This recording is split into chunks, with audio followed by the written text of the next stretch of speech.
Kalau hidup ini susah, dia tak berkeluh kesah. Kenapa? Akan ada akhirnya saat ruh berpisah dengan jasad. Kalau hidup ini senang, dia tak angkuh dan sombong. Kenapa? Karena kesenangan itu pun akan berakhir.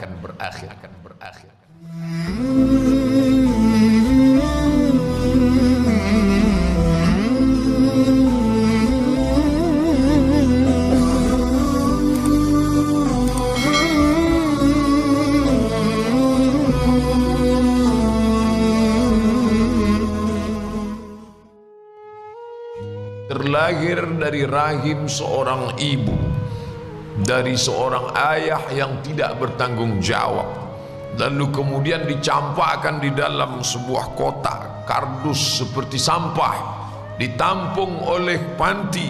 Ternyata pantinya pun juga bukan orang baik-baik, dirawat tapi bukan oleh orang baik, lalu menjalani hidup yang sulit. Bayangkan, itu kehendak siapa? Dia tak pernah memilih untuk mendapatkan rahim seorang ibu yang tidak bertanggung jawab. Dia tak pernah minta supaya dilahirkan, tapi itulah hidup.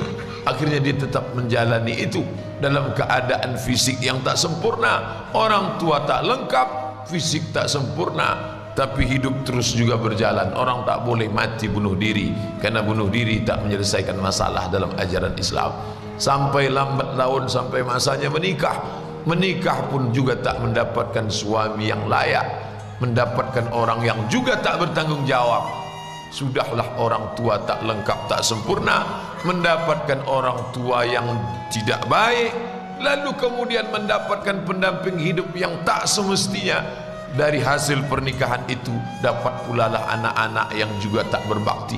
Apalah lagi nikmatnya hidup. Coba bayangkan, indahnya senda gurau dengan ayah dan ibu tak dia dapatkan. Nyamannya hidup di bawah lindungan, naungan seorang suami juga tak dia dapatkan. Bakti seorang anak pun tak juga diperoleh. Lalu kemudian kapan dia merasakan nyamannya, indahnya hidup itu? Kapan? Inilah kesulitan. Tapi orang beriman tak pernah mencaci maki Allah Subhanahu wa ta'ala. Disitulah maqam yang paling tinggi. Raditu billahi rabbah. Aku ridha ya Allah. Ridha bukan berarti pasrah. Ridha bukan berarti tidak berbuat. Bukan apatis. Apatis bukan ridha. Maka orang beriman itu ridhanya beda. Dia tetap berjuang. Tapi kalau dapat juga yang seperti itu, maka dia tidak berkeluh kesah. Kenapa? Karena ini akan ada akhirnya. Di mana akhirnya?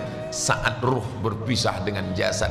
Saat itulah dia tersenyum bahwa dia diuji Allah Ta'ala dengan kesulitan, kesusahan. Ya, walanabluwannakum, kami pasti akan menguji kamu.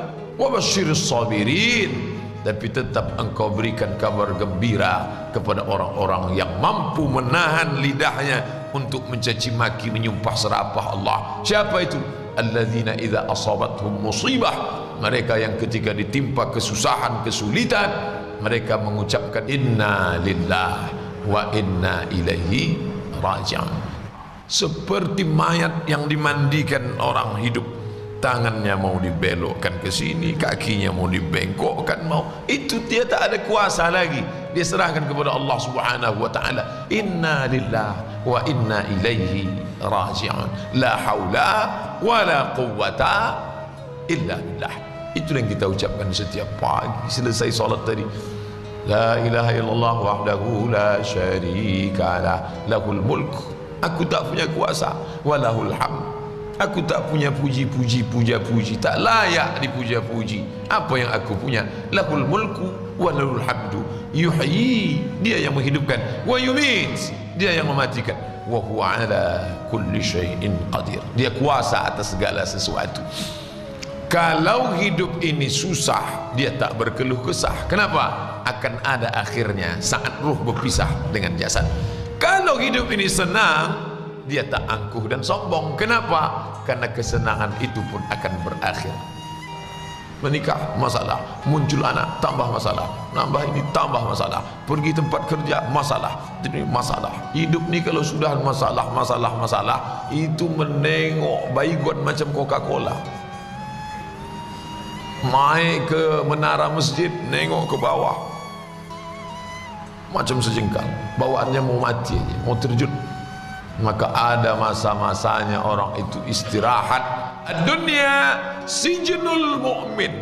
Dunia ini sijin, penjara. Dunia sijnul mu'min. Dunia ini penjara bagi orang beriman.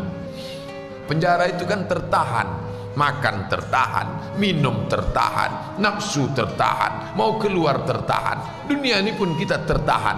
Mau makan ini tak boleh, mau minum ini tak boleh, mau tengok ini tak boleh. Sedangkan di surga itu la maqtu'atu wa la mamnu'ah, tak putus dan tak tertahan. Nikmatnya tak terhenti. Apa saja yang mau dimakan, makanlah. Apa yang mau diminum, minumlah. Apa yang mau dipandang, pandanglah. Apa yang mau dinikmati, nikmatilah. Walakum fiha ma tastafhi anfusukum. Di dalamnya apa yang mau kamu mau makan, mau kamu nikmati, nikmatilah. Walakum fiha ma tad'un. Apa yang mau kamu nikmati, apa yang mau kamu dapati, tak ada tahanan, tak ada batasan. Maka dunia ini disebut sebagai penjara karena kita berada dengan batasan-batasan.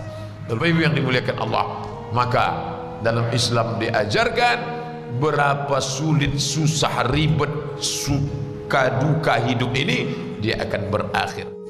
Abdul Somad sedang menasehati dirinya sendiri dengan bacaan hadis, dengan firman Allah, dengan sabda Rasulullah. Karena tak ada yang dapat mengobati hati ini selain daripada kalam Allah dan sabda Rasulullah dan zikir. Ala ketahuilah, bizikrillah, dengan memperbanyak zikir tatma'innul qulub, hati menjadi tenang.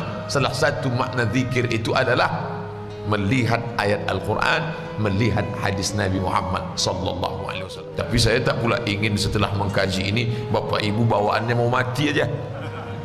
Saya tak ingin kita keluar dari pengajian ini atau setelah berakhir ini nanti kita salat sunat isyraq lalu Bapak Ibu doanya, ya Allah susah betul hidup nih, kata Pak Ustaz akhir daripada hidup ini adalah istirahat, cepatkanlah istirahatkan aku. Bukan itu maknanya. Mati tak boleh diminta, mati tak boleh dicari. Kita tak lari dari kematian, tapi kita pula tak cari-cari mati, berlarut-larut dalam kesedihan hidup, tak boleh. Kenapa? Karena hidup ini memanglah dia ujian. Banyak betul soal ujiannya Pak Ustaz. Kalau tidak mau diuji, jangan masuk ruang ujian. Ini ruang ujian, ini tempat ujian. Kapan dia berakhir? Keluar dari sini, selesai ujian. Berani hidup, berani menghadapi ujian. Takut menghadapi ujian, jangan hidup. Takut hidup, mati saja. Orang Islam itu jelas langkah-langkah hidupnya. Sama-sama kita berdoa kepada Allah Ta'ala, mudah-mudahan melewati berbagai macam ujian ini kita lulus insyaAllah. Amin ya Rabbal Alamin. Sehingga ketika kita tinggalkan dunia ini dalam keadaan tersenyum. Kenapa dia senyum Pak Ustaz? Katanya mati itu sakit, katanya kematian itu sedih, katanya takut, terbujur di rumah sakit, keliling anak, cucu, menantu, sahabat, menangis mereka. Kenapa dia tersenyum Pak Ustaz? Dia sudah istirahat, dia sudah tenang. Adapun sisa hidup kita ini kita manfaatkan untuk yang baik-baik.